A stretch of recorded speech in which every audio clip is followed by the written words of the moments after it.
What happens when one of Hollywood's most respected actresses walks onto a live talk show, and the conversation takes a turn nobody in the studio was expecting? Make sure to subscribe to the Star Talks and like and comment for more talk show coverage. The camera pans across the table as the hosts of The View settle into their seats, the audience still buzzing with energy. There's a light applause rolling through the studio as the moderator leans forward with a smile that feels a little tighter than usual. All right, we're back, and we have a very special guest joining us today. Academy Award-winning actress, global icon. Please welcome Kate Winslet. The audience erupts. Real applause, not just polite clapping. Kate walks in, smiling warmly, waving as she makes her way to the table. She hugs a couple of the hosts, exchanges a few quick greetings, and sits down, crossing her legs comfortably. "Thank you," Kate says, slightly laughing. "That was a very generous welcome." "It's because we love you," one host says quickly. Another adds, "We really love you." Kate smiles again, clearly at ease. "Well, I'm happy to be here. I've watched you all from afar for years." The energy is friendly, almost relaxed. But there's a subtle shift as the camera cuts briefly to Alyssa Farah Griffin, who's sitting upright, hands clasped together, watching closely. The moderator begins, "So Kate, you've been in the spotlight for decades now, and recently you've been very vocal about certain cultural conversations, body image, media responsibility, even politics to some extent." Kate nods, still calm. "Yes, I think when you've had a platform for as long as I have, it becomes a responsibility, not just a privilege." Alyssa responds, leaning in slightly. "But do you ever worry that celebrities speaking out on these issues can feel disconnected from everyday people?" There's a brief pause. It's not uncomfortable yet, but it's noticeable. Kate tilts her head slightly. "Disconnected in what way?"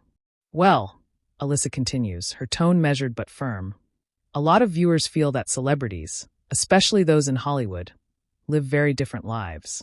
So when they speak about struggles or societal issues, it can sometimes come across as out of touch." A few murmurs ripple through the audience. Not loud, but enough. Kate doesn't react immediately. She takes a breath, then smiles faintly. "I understand that perspective. I really do. But I also think it's a bit of a generalization." Another host jumps in lightly, trying to keep things balanced. "I think what Alyssa's getting at is, where's the line between using your voice and maybe overstepping?" Kate turns slightly toward Alyssa now, her posture more engaged. "I don't believe speaking about things like body image or mental health, or even societal expectations is overstepping. Those are human experiences. They don't belong to one group." Alyssa nods but doesn't back down. "Sure, but when someone who's had enormous success talks about struggle, some viewers might feel like, well, it's not the same." Kate's expression shifts, still composed but more serious now. "Of course it's not the same. I would never claim that my life is identical to someone else's. But that doesn't mean my experiences, or anyone's, are invalid." The audience gives a small round of applause. Another host tries to soften the moment. "And I think what Kate's saying is, pain isn't a competition, right?" "Exactly," Kate replies quickly. "It's not about who has it worse. It's about acknowledging that we all go through things." Alyssa leans back slightly, but her eyes stay fixed on Kate. "I agree with that in principle. I just think sometimes the messaging can feel one-sided. Like it's coming from a place that doesn't fully understand the struggles of everyday Americans."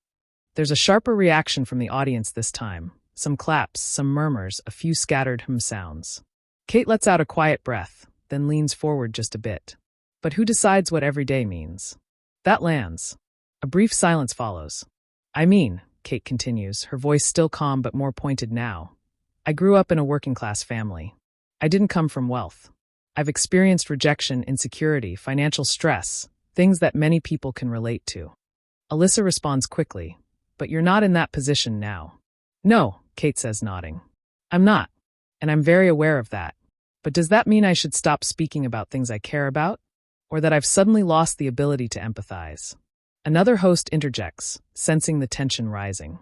"I think this is an important conversation, though, because people at home do feel strongly about this."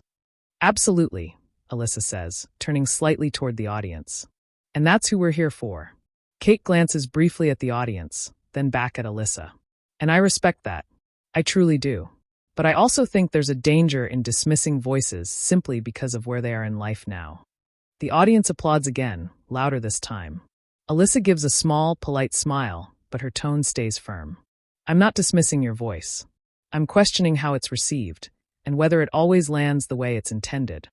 Kate nods slowly. That's fair, but reception isn't something I can fully control. What I can control is speaking honestly. There's a pause. The energy at the table has shifted completely now. It's no longer light banter. It's a real discussion, and everyone feels it. One of the other hosts jumps in quickly, trying to redirect slightly. Okay, but let's talk about something you said in a recent interview. You mentioned that you feel there's more pressure now than ever, especially on young women. Kate exhales softly, grateful for the shift, but still focused. Yes, I do believe that. Social media has amplified everything. The scrutiny, the comparisons, it's relentless. Alyssa raises an eyebrow slightly. But again, social media affects everyone, not just people in Hollywood. Of course, Kate replies. I'm not saying it doesn't. I'm saying I've seen it firsthand, especially with younger actors coming into the industry. And do you think, Alyssa presses, that sometimes the industry itself contributes to that pressure? That question hangs in the air. Kate pauses. This time, it's a longer pause. The audience goes quiet. And for the first time since she sat down, Kate's expression shifts from composed to something more guarded. Well, she begins slowly, that's a much bigger conversation. The camera cuts briefly between the hosts, the audience, and Alyssa, who's now leaning forward again, clearly ready to go deeper. And just like that, what started as a standard celebrity interview is beginning to feel like something else entirely. Kate exhales slowly, her hands now resting on the table instead of folded in her lap. The shift is subtle, but noticeable. The audience is quieter than before, leaning in rather than reacting. Well, she repeats, choosing her words carefully, the industry has certainly had its share of responsibility over the years. I don't think anyone would deny that. But it's also evolving. Alyssa Farah Griffin nods, but there's a slight tilt to her head, like she's not fully convinced. Evolving, yes. But do you think it's evolving fast enough? Because from where a lot of people sit, it still looks like the same standards, just repackaged. A few audience members murmur in agreement. Kate looks directly at Alyssa now. Change doesn't happen overnight. But I've seen progress. Real progress. One of the other hosts leans in, trying to add context. And to be fair, Kate has been one of the voices pushing for that change for a long time. Kate gives a small nod of appreciation, but doesn't take her eyes off Alyssa. I've spoken out about unrealistic beauty standards, about the pressure to look a certain way, especially when I was younger. And I wasn't always met with support. Alyssa responds quickly. But now you are in a position of influence. So the question becomes, how do you use that influence responsibly? Kate's eyebrows lift slightly. Responsibly? Yes, Alyssa says, her tone steady. Because influence goes both ways. When celebrities speak, people listen. And sometimes, the message can unintentionally dismiss the experiences of others. There's a slight shift in the audience again, some nodding, some looking back and forth between the two. Kate leans back just a fraction, processing that. I think there's a difference between dismissing and sharing perspective. But perspective, Alyssa counters, can feel dismissive if it doesn't acknowledge the full picture. Another host jumps in, sensing the tightening tension. Okay, let's unpack that a little. What do you mean by full picture? Alyssa turns slightly toward her. I mean that when someone like Kate talks about body image, for example, it's coming from a place of someone who, yes, has faced criticism, but also someone who has had access to resources, support systems, and opportunities that most people don't. Kate nods slowly, but her expression is more serious now. That's true. I won't deny that. But it doesn't erase the impact of those experiences. No, Alyssa agrees, but it does change the context. There's a pause. Kate leans forward again, this time more deliberately. So what would you prefer? That people in my position stay silent? Alyssa shakes her head immediately. No, not at all. Because that's what it can start to feel like, Kate continues, her voice still controlled but firmer now. That unless your experience matches someone else's exactly, you shouldn't speak. That's not what I'm saying, Alyssa replies, her tone sharpening slightly for the first time. I'm saying there needs to be awareness of how those messages are received. And I am aware, Kate responds just as quickly. Very aware. I've spent years listening, learning, trying to use my platform in a way that's constructive. The audience claps briefly, but it's more restrained than before, like they're unsure which side to lean toward. One of the co-hosts raises her hand slightly, trying to keep things balanced. Okay. This is clearly something people feel strongly about. But I think there's also a question of intent versus impact. Exactly, Alyssa says, turning to her. Intent might be positive, but impact can still be complicated. Kate nods once, but her gaze returns to Alyssa. And impact can't be controlled entirely. That doesn't mean the conversation shouldn't happen. Alyssa leans forward again, her elbows now closer to the table. But don't you think there's a responsibility to adapt that conversation based on who's listening? Kate pauses, then asks quietly, adapt how? Alyssa hesitates for a fraction of a second, then answers, by acknowledging the privilege that comes with your platform, more explicitly. There it is. The word hangs in the air, privilege. The audience reacts immediately. Some applause, some audible reactions, a few people shifting in their seats. Kate doesn't respond right away. She takes a breath, her expression tightening just slightly. I've acknowledged that many times, she says finally. In interviews, in speeches, in my work. But is it enough? Alyssa presses. That question lands harder than the others. A brief silence follows. Even the other hosts don't jump in this time. Kate's eyes narrow just a touch, not in anger, but in focus. What would enough look like to you? Alyssa doesn't hesitate. A more consistent recognition that your experience, while valid, is not representative of the majority. Kate nods slowly, almost thoughtfully. I've never claimed that it is. But that's how it can come across, Alyssa replies. And that's where interpretation comes in, Kate says, her tone now noticeably firmer. Because I can't speak for how every single person will interpret what I say. Another host interjects quickly, sensing the escalation. But isn't that true for anyone in the public eye? Politicians, commentators. Alyssa cuts in gently but firmly. Yes, and they're held accountable for it. Kate turns to her again. And so am I. The audience reacts again, this time louder, more divided. Some clap, others murmur. Alyssa gives a small nod. Fair. But accountability also means being open to criticism. Kate's response is immediate. I am open to criticism. What I'm questioning is the assumption behind it. The tension is now unmistakable. The easy smiles from earlier are gone. The conversation has shifted into something more direct, more personal. One of the hosts tries to lighten the tone slightly. Okay, let's take a breath for a second, because I feel like we're getting into some really big ideas here. A few scattered laughs from the audience, but they fade quickly. Kate sits back again, but her posture is still engaged. I don't mind big ideas. I think they're necessary. Alyssa nods. So do I. But they also need to be grounded in reality. Kate tilts her head. And you don't think mine are? Alyssa pauses, just for a moment, but it's enough to be noticed. I think, she says carefully, they're grounded in your reality. There's a ripple through the audience, some gasps, some murmurs. Kate's lips press together briefly. She doesn't look away. And that makes them less valid, she asks. No, Alyssa says quickly. But it does make them limited. That word hits differently. Limited. The camera cuts to the other hosts, who are now visibly more alert, watching closely. Kate leans forward again, her voice calm but unmistakably firm. Everyone's perspective is limited, Alyssa, including yours. The audience reacts immediately, louder this time, a mix of applause and surprised reactions. Alyssa nods, accepting that point. Absolutely. I'm not claiming otherwise. Then why single mine out? Kate asks. Alyssa opens her mouth to respond, but one of the co-hosts jumps in quickly. Okay. Before we go too far down this road, I want to bring in another angle here. But the shift comes a second too late, because the energy at the table has already changed. This isn't just a discussion anymore. It's a direct challenge, unfolding in real time, with both women fully engaged and neither one backing down. The audience can feel it. The hosts can feel it. And as the camera lingers on Kate and Alyssa, both sitting forward now, both ready to respond, it's clear this conversation is only getting more intense.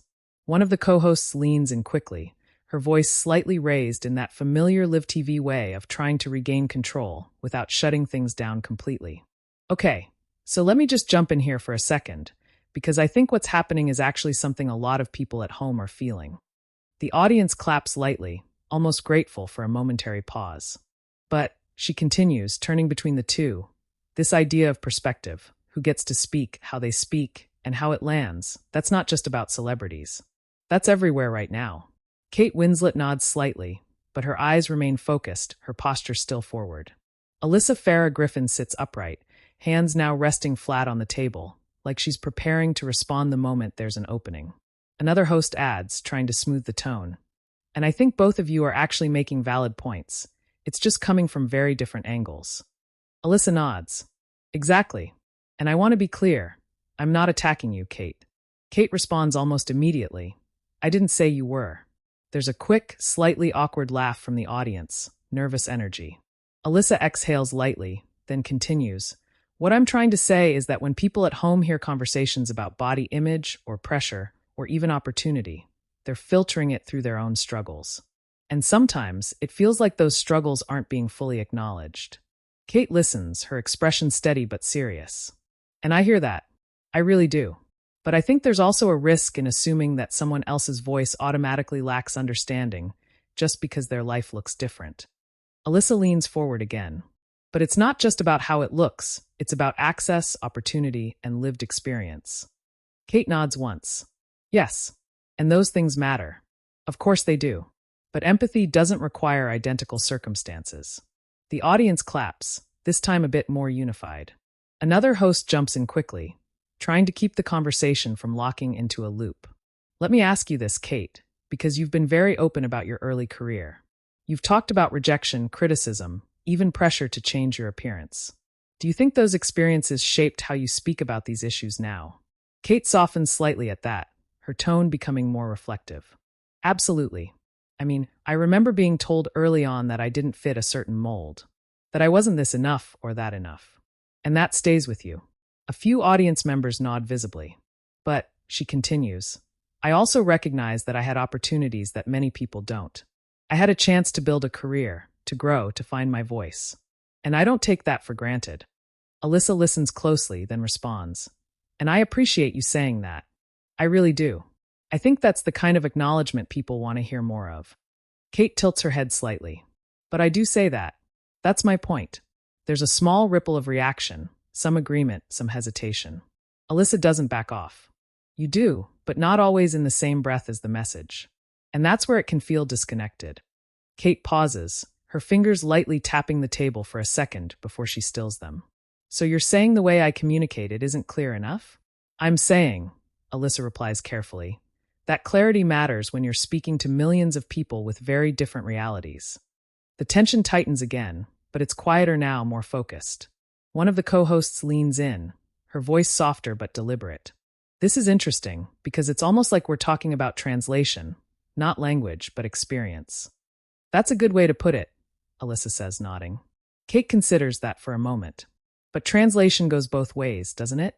It's not just on the speaker, it's also on the listener. The audience reacts again, some applause, a few murmurs of agreement. Alyssa responds quickly, true. But the person with the platform has a bigger responsibility in that exchange. Kate's expression tightens just slightly. And I accept that responsibility. What I don't accept is the idea that I should dilute or constantly qualify my experiences to make them more acceptable. There's a louder reaction from the audience, this time more divided. Some clap, others murmur. Alyssa leans in, her tone firmer now. It's not about making them acceptable. It's about making them relatable. And what if they already are? Kate shoots back, not raising her voice, but sharpening her tone just enough to be felt. A brief silence. The camera cuts to the other hosts, who are now visibly more tense, glancing at each other like they're deciding whether to step in again. One of them finally does. Okay, let me just ask, because I think this is where people might be getting stuck. Is it possible that both things are true? That your experiences are valid, Kate, and that they might not fully resonate with everyone watching? Kate nods slowly. Of course that's possible. I've never said otherwise. Alyssa adds, and that's all I'm pointing out. But you're pointing it out in a way that suggests I'm unaware of it, Kate replies, her voice still controlled, but now carrying a hint of frustration. Alyssa shakes her head slightly. No, I'm questioning whether it's being communicated effectively. Kate leans back for a moment, exhaling through her nose, then leans forward again. Do you think anyone communicates perfectly on a live platform like this? Alyssa pauses, just briefly. No, exactly, Kate says. So there has to be some room for nuance. For complexity. The audience claps again, this time more evenly. Another host, sensing an opportunity to ground things, steps in. I think what's interesting here is that this isn't really about disagreement on the core issue. You both seem to agree that these conversations matter. Absolutely, Alyssa says. Yes, Kate adds. It's about how they're framed, the host continues, and how they're received. Both women nod, reluctantly but genuinely. For a moment, the tension eases. Not gone, but softened. Then Alyssa speaks again, her tone quieter but still firm. Can I ask you something directly? Kate nods. Of course. Do you ever worry, Alyssa says, choosing her words carefully, that when celebrities lead these conversations, it can overshadow the voices of people who are living those struggles in a more immediate, everyday way? The question lands differently than the others. It's less confrontational, but more pointed. The audience goes quiet. Kate doesn't answer right away. She looks down briefly, then back up. I think that's a fair question, she says slowly. And yes, I've thought about that. Alyssa watches closely, waiting. But I also think, Kate continues, that visibility can amplify those voices, not replace them. If someone like me can draw attention to an issue, that can create space for others to be heard. Alyssa nods slightly. That's the ideal outcome. It is, Kate agrees. And it doesn't always happen perfectly. But that doesn't mean the effort shouldn't be made. The audience applauds again, this time more unified, more supportive. Alyssa takes a breath, then says, I respect that. I really do. I just think there's a fine line between amplifying and dominating the conversation. Kate's eyes narrow just slightly, not in anger, but in focus again. And I think that line isn't always as clear as people want it to be. Another pause. The air feels heavier now, not explosive, but dense. Like both sides have said what they needed to say, but neither has fully given ground. One of the co-hosts glances toward the producers off camera for a split second, then back to the table. All right, we're going to take a very quick break. A few audience members laugh lightly at the timing. It's that classic live TV moment where everyone knows the conversation isn't actually finished. But when we come back, she adds, we're going to shift gears just a little, talk about Kate's latest project, and maybe lighten things up. There's polite applause, but it's clear the energy hasn't reset. As the music starts to play and the cameras begin to pull back, Kate and Alyssa both lean away from the table slightly, but neither looks fully relaxed. They exchange a brief glance, not hostile but not warm either, just unresolved. And as the show cuts to commercial, the audience continues murmuring, some turning to each other, already debating what they just heard. Because even as the segment pauses, the conversation is far from over. The music fades as the show comes back from commercial, and the applause sign lights up again. The audience responds, but it's different now, still energetic, but layered with curiosity after everything that just unfolded. One of the hosts smiles, a little more carefully than before. All right, we're back with Kate Winslet. And that was quite a conversation before the break. A few laughs ripple through the audience, some louder than others. Kate smiles politely, but it's not the same relaxed smile from earlier. It's composed, controlled. Yeah, she says softly, it was. Alyssa Farah Griffin nods slightly, adjusting her posture. And I do want to say, I think these conversations are important, even when they're uncomfortable. The audience claps lightly. Agreed, Kate replies. I don't mind discomfort if it leads to something constructive. There's a brief pause, and then another host jumps in, clearly trying to shift the tone. Okay, so let's talk about your latest project, because we don't want to leave here without celebrating your work. The audience cheers, welcoming the change in direction.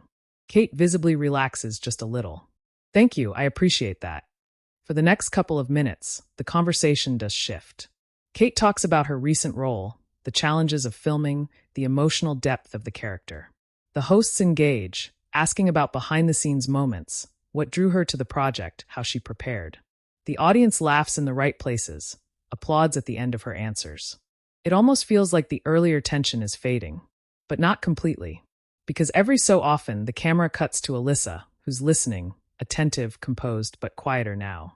And then, just as things start to feel fully back on track, one of the co-hosts circles back carefully. She says, before the break, we were having a really powerful discussion. And I think a lot of people watching are probably still thinking about it. A few audience members murmur in agreement. Kate nods slowly. I imagine they are. The host continues.